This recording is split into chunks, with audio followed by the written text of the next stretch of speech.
My absolute favourite fallback stress-free supper is lamb shanks and creme brulee. I always start with the creme brulee, which simply involves cream, vanilla, eggs, sugar, a sink full of water and a blowtorch. Now the reason that I've filled that sink full of cold water is that when you make a custard, which after all is what creme brulee is, it can split. There's always that danger. And so I know that if I've got that cold water there, if it looks like it's going to curdle, I just run over with my pan and plunge it into the sink full of cold water and all will be well. Okay, so what I want to do first is whisk and pour in the warm cream, complete with a pod. Lovely. Back in again with the vanilla pod. I mean, the more intensely vanilla-y, the better.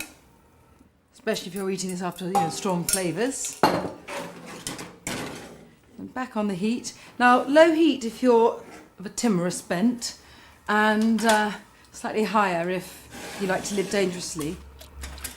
And stir until it's thickened. Now, I use this lovely wide pan simply because the more surface area that's being heated, the faster it will thicken. The one thing you do have to do is stir constantly, but having said constantly, this only takes a few minutes. Something very calming about the smell of vanilla. Maybe it's because it's a component in mother's milk. I don't know how this could be so, but I'm told it is. Now it's thickening really well. I mean, you want this thick. And of course, remember that the custard will thicken as it cools. Just take out the vanilla pod. And now, I just want to go and get the dish, which I put in the deep freeze so it's really cool.